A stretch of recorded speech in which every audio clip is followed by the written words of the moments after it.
I learned the truth on a Tuesday, the kind that smells like rain and burnt coffee. The kind of day that doesn't warn you before it breaks your life in half. The kind where one sentence turns your past into evidence. My name is Lena Carter, and until that morning, I believed I was 26 years old. Broke, forgettable, and invisible by design. I was standing in line at a downtown Chicago DMV office, clutching a folder with a birth certificate so thin it felt like an apology. I needed a state ID to start. A night job, cleaning offices near the river, nothing glamorous. But it paid cash fast, and eviction doesn't wait for dreams. The building hummed with fluorescent impatience. Plastic chairs squealing against tile, babies crying like alarms no one could shut off. When my number flashed, I stepped up, rehearsing my name the way you do when you've been corrected your whole life. The clerk typed, paused, then typed again. Her smile didn't fade, cracked. She leaned closer to her screen as if it might whisper back. "Ma'am," she said carefully. "This record doesn't align," I laughed, "because that's what you do when the world tilts but hasn't fallen yet." She clicked again. The printer behind her screamed to life, spitting out a page stamped in red. "Review required." A silent light began pulsing above her station. I noticed security shift their weight. My palms went slick. "Is there a problem?" I asked. She swallowed. "According to federal databases," she said, eyes finally lifting to mine. "This identity was reported deceased in 1999, dead. The word hovered between us like smoke. I opened my mouth to argue proof. I was standing there, breathing but the soundproof. Doors behind the counters opened. A man in a gray suit walked in like he'd been expected, ignoring the guards, his gaze locking onto me with unsettling certainty. Not curiosity, recognition. He stopped close enough that I could smell his cologne clean, expensive, final. "Hello, Lena," he said softly. Then quieter like a correction, or rather, "Welcome back." My heartbeat went feral. He gestured toward a hallway marked, "Authorized personnel only." "You're not in trouble," he added, which is exactly what people say when everything you know is about to be erased. I followed him because some truths don't wait for permission, and because, deep down, a part of me had always known my life felt borrowed. Like something important had been misfiled, and today someone finally noticed. The hallway swallowed sound the moment the door sealed behind us, like the building itself was holding its breath. My shoes clicked too loud against the polished floor, each step an accusation. The man in the gray suit walked with an ease that didn't rush but didn't slow, either, as if time bent slightly in his favor. He didn't introduce himself until we reached a narrow office with frosted glass walls and a single flag. Standing in the corner, he motioned for me to sit. I didn't. My knees felt unreliable, like they were negotiating with gravity. He sighed, not impatient, just resigned, and said, "My name is Aaron Whitlock. I work with a federal recovery unit." That word recovery hit me harder than dead had. You recover property. You recover remains. You recover people when something went very wrong. He slid a tablet across the desk. On the screen was a photograph of a little girl with dark hair pulled into uneven pigtails, a grin missing one tooth. My chest tightened. "That's not me," I said immediately, too fast, too loud. "That's someone else." Aaron's eyes softened, the way doctors look when they already know the diagnosis. "It's you," he said. "Taken at age 6. He tapped the screen, and the date appeared. The year punched a hole straight through my memory. I remembered nothing before 8. Nothing solid, just impressions, sirens and dreams. The smell of sunscreen triggering panic. A man's voice saying, "Stay still, sweetheart." I'd always told myself that memory loss was a trauma response from growing up poor, from bouncing between relatives, from learning early how to disappear. Aaron watched my face carefully like he was tracking a storm. "Your legal identity was constructed," he continued. "Clean, convincing, but it used a social security number issued to a child who died of leukemia in Ohio. When you applied for an ID, The system finally cross-checked. He let that sit. My hands curled into fists. So what? I snapped. You're telling me I'm illegal? The corner of his mouth twitched. No, I'm telling you that. You were missing. He pulled out a file thick enough to be a weapon and opened it slowly. Inside were flyers, aged, yellowed, desperate. Have you seen her? My face stared back at me from 100 angles, some guessed, some hopeful. Newspaper clippings followed, then screenshots of forums, vigils, candlelight crowds. People had looked for me. Not briefly, not politely, for years. Your name at birth, Aaron said, voice steady. Was Emily Rowan? The room felt smaller. I sank into the chair because my legs gave up the argument. My parents? I asked, hating the crack in my voice. He nodded once.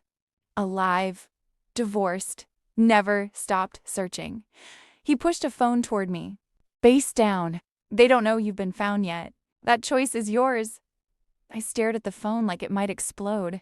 I had spent my life believing I was forgettable. Easily replaced, fundamentally alone. And now a man in a government office was telling me I had been loved loudly enough to echo across decades. I pressed my palms to my eyes, breathing through the vertigo. Somewhere deep inside, a locked door creaked open, and behind it, something old and furious began to wake up. I didn't touch the phone. Not yet. It sat on the desk like a test I was afraid to pass, because passing meant everything would change. And failing meant I'd finally have proof that hope was just another trap. Aaron didn't rush me. He leaned back, folding his hands, letting silence do what interrogations couldn't. My mind spun, trying to stitch together a childhood from scraps faces without names. Rooms without addresses, a constant, aching sense that I was trespassing in my own life. Who raised me? I finally asked. The question tasted bitter. A couple in Indiana, he said carefully. The man's name was Mark Caldwell. He registered you as his niece after a family emergency. Small town. No one asked hard questions. My stomach dropped. Mark, the name landed like a bruise. Don't remember earning. I saw him instantly. His thick hands, his easy smile in public. The way his voice hardened behind closed doors. The way gratitude was demanded, not given. He's dead, Aaron added, watching me closely. Relief flashed through me so fast it scared me. Then guilt followed, heavy and unwanted. What about his wife? I asked. Aaron's jaw tightened. She left town 10 years ago. We're still looking. The word "we" mattered. It meant I hadn't imagined the wrongness. It meant someone else finally saw it too. He slid another document toward me, this one thinner, newer. There's more, he said. Mark Caldwell wasn't just hiding you. He was paid. The air left my lungs. Ped? I echoed. Aaron nodded. We traced deposits. Cash at first. Then investments in your name once. You were old enough to sign things without understanding them.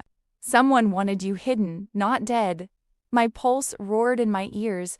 Who? He hesitated, and that hesitation screamed louder than any answer. That, he said, is why I'm here. He stood and moved to the door, checking the hall before closing it again. Emelina, you weren't taken randomly. Your biological mother was scheduled to testify in a federal corruption case involving land, development, union kickbacks, and 2 sitting state officials. The night before her testimony, you vanish. The room tilted. You're saying I was leverage insurance, he corrected. A warning that worked. My chest burned with a rage so sharp it almost felt clean. All those years of being told to be thankful, to stay quiet, to not make trouble hadn't been discipline. It had been training. Aaron's voice softened. You didn't survive by accidents. I finally looked at the phone. My reflection stared back at me, older than 26, older than my name. If I call them, I said slowly, there's no going back. Aaron met my gaze. No, he agreed, but there is going forward with protection, resources, and the truth. I picked up the phone. My thumb hovered, trembling, not with fear, but with fury focused into something steady. Whoever built my life on lies thought I'd stay small forever. They were wrong. I didn't know who I was yet, but I knew one thing with terrifying clarity. I was done being hidden. The phone rang once before it connected, and that single sound fractured something permanent inside me. A woman answered, breath catching so sharply it felt like it crossed the distance and sliced into my chest. "Hello?" she said, voice unsteady, hopeful in a way that hurt to hear. I opened my mouth and nothing came out. I had rehearsed 1,000 versions of this moment in the seconds before. I pressed a call, but none of them survived to contact with reality. "My name is—" I stopped, swallowed, started again. "I think you've been looking for me." Silence. Then a sound I will never forget. Not a word, not a scream, but a broken inhale. Like someone who had been underwater too long finally reached air. "Emily?" she whispered, barely daring to form the syllables. My knees buckled. I slid down in the chair, gripping the edge of the desk to keep myself upright. "I was called Lena," I said, tears blurring everything. "I didn't know. I swear I didn't know." She was crying openly now. The kind of crying that doesn't care who hears. "Oh God," she kept saying. "Oh God, my baby," somewhere in the background. I heard a man's voice, sharper, urgent. "Who is it?" he demanded. She didn't answer him. She didn't need to. "It's her," she said, sobbing. "It's Emily." The line went, chaotic, muffled movement. A chair scraping, someone swearing under their breath. Then his voice came through, rough and disbelieving. "Sweetheart," he said. "This is your dad." The word slammed into me harder than any truth that. Dad? I had called men worse things and meant them. "I'm here," I managed. "I'm safe, I think." Aaron stepped closer, nodding reassuringly, grounding me.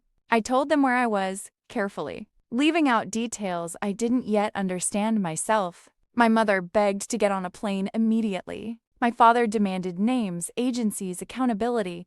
They sounded exactly like people who had spent decades not giving up. When the call finally ended, my face was soaked, my throat raw, my hands numb. I felt emptied out and impossibly full at the same time. Irene handed me a tissue without comment. "They'll be brought in under federal protection," he said. "So will you," I laughed weakly. "Protection from who?" His expression darkened. "From the people who paid to erase you," he said, "and from the ones who will panic. Now that you've been found." The word panic settled in my gut like a warning. "Mark Caldwell," I said suddenly. "He knew, he always knew." Aaron nodded. "We believe so." I stood, legs shaking, but solid. For the first time, fear didn't feel like something that owned me. It felt like fuel. "Then they should be the ones hiding," I said quietly. Aaron looked at me for a long moment, then smiled. Not kindly, but with respect.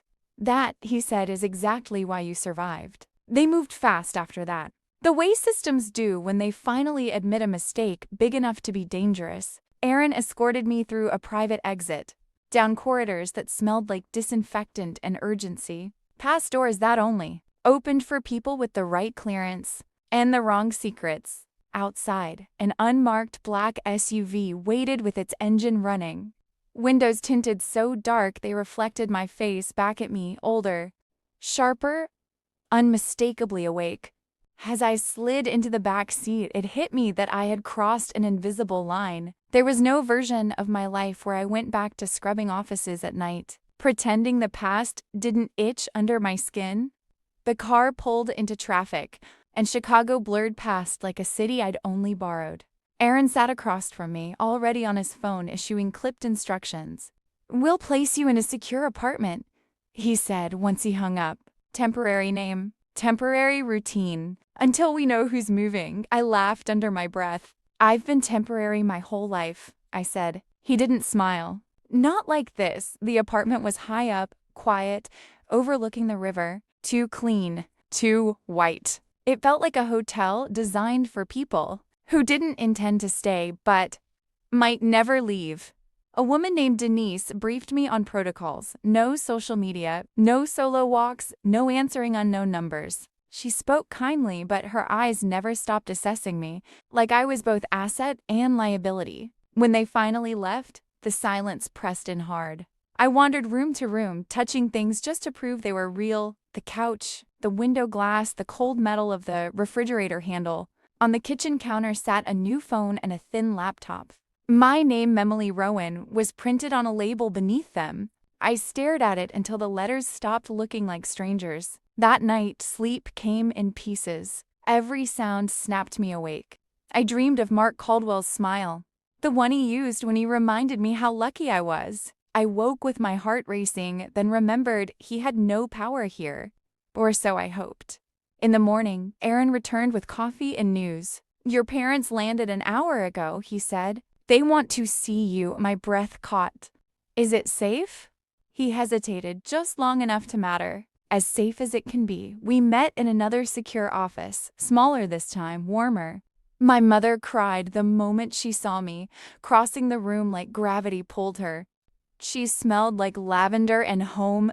My father stood behind her, hands clenched, eyes scanning every corner before he finally looked at Mirialee. Looked, and nodded once, like he was committing me to memory all over again. We talked for hours, filling gaps, tripping over timelines, learning how much grief can coexist with relief. But beneath it all, a tension hummed. Someone had paid to make me disappear. Someone still benefited from that silence. As they left, my father squeezed my shoulder. "We're not running," he said firmly. "We're staying." I watched them go, feeling something new settle into my bones. Not safety, not yet, that resolve. Whoever built their future on my absence was about to learn something important. I wasn't lost anymore, and I wasn't done. The first real crack in the case came 3 days later, disguised as routine paperwork and delivered with a knock. That felt too loud for a safe house. I was at the kitchen table, trying to make sense of my new name on official forms, when Aaron arrived without warning. He didn't bring coffee this time. He brought tension. "We pulled Mark Caldwell's old financials," he said, dropping a folder onto the table. It spread open like a confession. He wasn't just paid once. He was on a retainer. My stomach twisted. "By who?" I asked. Aaron exhaled slowly. "A shell corporation called Northridge Holdings. On paper, it's real estate consulting. In practice, it's a laundering pipeline." He flipped a page. Dates, amounts, notes. Coded just enough to pass audits. The payments spiked whenever my mother's case resurfaced appeals. Journalist inquiries, a documentary pitch that never aired. Every time the past threatened to resurface, money changed hands to keep me buried. "They didn't just want you hidden," Aaron said. "They wanted you forgotten." The room felt colder. I wrapped my arms around myself, grounding. "Why now?" I asked. "Why let me live at all?" Aaron met my eyes. "Because killing a child creates noise. Raising one quietly creates control." The truth landed with a brutal clarity. Mark hadn't just been cruel. He'd been careful. "There's more," Aaron continued. "One of Northridge's directors is still active in state politics. He was a junior aide in the 90s. Now he's running for federal office." Anger flared hot and focused. "So finding me is a problem for him," I said. "Yes," Aaron replied. "A very big one." As if on cue, my phone buzzed with an unknown number. We both froze. Denise appeared in the doorway, hand hovering near her sidearm. "Don't answer it," she said. The phone buzzed again, then stopped.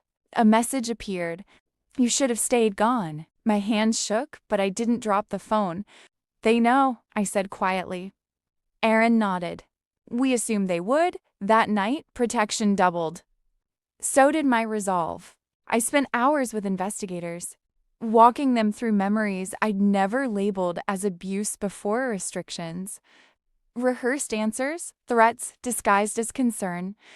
Each detail became evidence. Each memory reclaimed a piece of myself. Near dawn, Aaron stood to leave. "You're doing good," he said. I looked at the city lights beyond the window, thinking about the girl I'd been obedient, convinced survival required silence. "No," I said. I'm doing necessary. He smiled grimly. That too. When he left, I didn't try to sleep. I opened the laptop instead and began reading everything about Northridge Holdings, every filing, every name. I wasn't a witness anymore. I was a variable they hadn't planned for, and I was done being managed. The leak happened before sunrise, slipping into the world like smoke under a door. I was halfway through a mug of bitter coffee when Aaron called. His voice tight with something between triumph and dread. Someone dumped Northridge's internal ledgers online, he said. Anonymous drop. Every shell, every transfer, every name. I felt my pulse spike. That wasn't us, I said. No, he replied. Which means someone else decided the timing was right. By mid-morning, the news cycle detonated. Headlines screamed about dark money and buried witnesses. Pundits argued over culpability. Wild politicians denied knowing what their own signatures clearly authorized, and threaded through every article. Like a ghost refusing to stay quiet? Was the phrase missing child? Recovered after 30 years. Me. My face was blurred. My name redacted, but the story was unmistakable. The phone in the safe apartment rang nonstop liars, journalists, distant relatives who suddenly remembered my mother's maiden name. Denise shut it all down with practiced efficiency, but the pressure seeped through the walls anyway. This accelerates everything, she warned. People panic when their exits close. That afternoon, my father was questioned by federal investigators while my mother sat with me. Her hand wrapped around mine like she was afraid I might dissolve if she let go. I'm sorry, she said quietly. I testified because I thought it would make things safer. I squeezed back. It will, I said, surprising us both, just not for them. Late that night, the message came through official channels. Mark Caldwell's wife had been located in Arizona, attempting to flee under a false identity. She'd been arrested on charges of conspiracy and obstruction. When Aaron told me, I didn't feel victory. I felt closure begin to take shape. She'll talk, he said. They always do when the story stops protecting them. Hours later, another call. The politician Aaron had mentioned, the one running for federal office, had suspended his campaign pending investigation. His donors vanished overnight. His allies disavowed him with theatrical speed. Watching it unfold was surreal, like seeing a monster shrink when exposed to daylight. Still, fear lingered. Systems don't collapse quietly. At dawn, a security breach alarm tripped in the building. Denise had us moving before the echo faded, ushering us into a reinforced interior room while agents swept the perimeter. It turned out to be a false alarm, a delivery drone. Misrouted, but my heart didn't slow for a long time. When calm returned, Aaron crouched in front of me. This is the hardest part, he said. When the truth is out, but the consequences aren't finished yet? I nodded. I can handle it, and I meant it, because somewhere along the way, I'd stopped thinking of myself as a problem to be managed and started thinking like a person worth defending. That night, I wrote a statement not for the press, but for myself, detailing what had been taken and what I intended to reclaim. My name, my history, my future. I wasn't asking for justice anymore. I was preparing to enforce it. The first time I testified, the room felt smaller than it should have. Like truth compresses air when it's finally spoken out loud. The walls were plain, government beige, designed to disappear so that words couldn't hide behind decor. I sat at the witness table with my hands folded, knuckles white, a glass of water untouched beside me.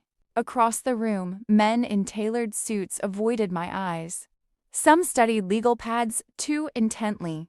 Others watched me with thinly veiled calculation, measuring damage. Aaron stood near the back, still as a shadow, while my parents sat together behind me, silent but unmovable. When the questions began, my voice surprised me.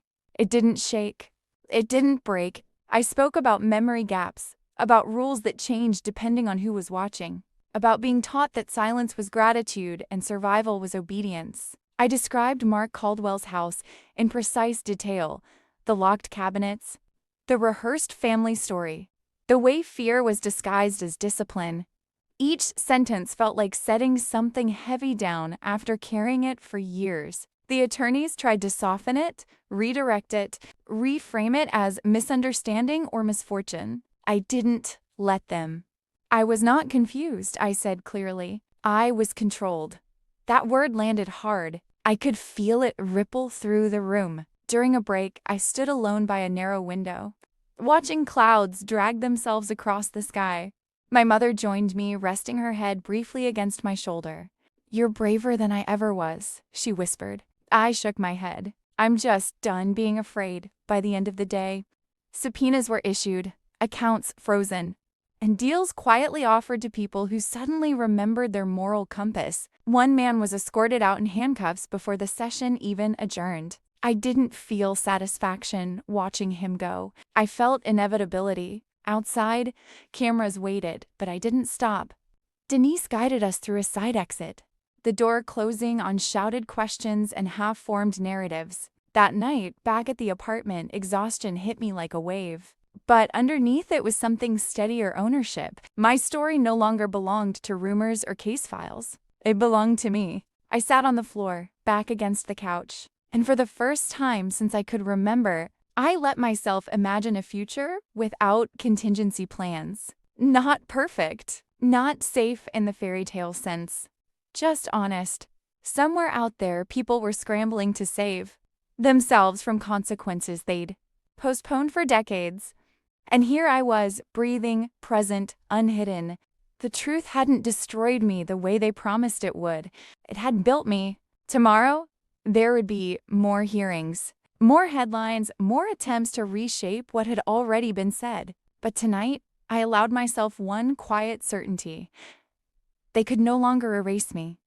Not legally, not quietly, not ever. The morning everything ended didn't feel dramatic at first. There were no sirens outside, no frantic calls, no sudden evacuations. Just sunlight slipping through the blinds and the steady rhythm of my own breathing. Calm in a way that would have been impossible weeks earlier. I was standing by the window when Aaron called. He didn't waste time. "It's done," he said. "Indictments filed. Arrests made. Northridge is finished." I closed my eyes, letting the words settle, not explode.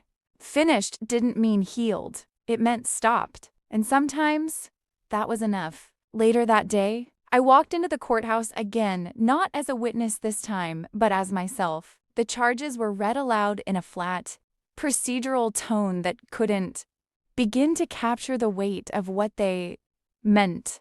Conspiracy, financial fraud, obstruction of justice, human trafficking. I watched the faces of the accused as their futures narrowed to prison numbers and court dates. Some looked stunned. Some looked angry. None looked powerful. When it was over, my parents flanked me on either side as we stepped into the open air.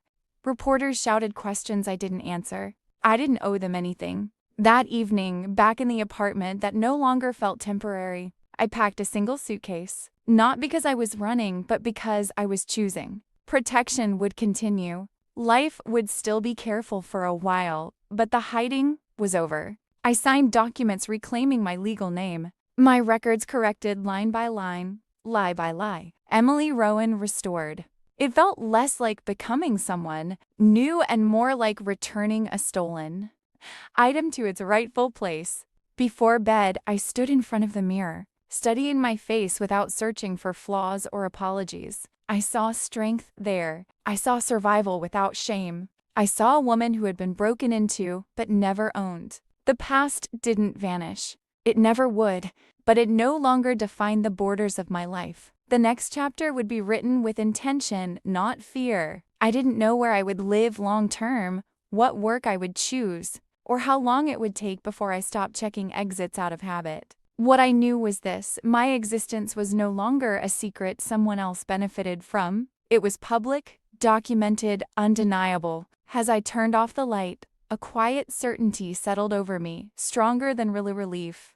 They had taken my childhood, my name, my sense of safety, but they hadn't taken my future. That part had been waiting, patient, and intact. For the moment, I was ready to claim it. And now, finally, I was.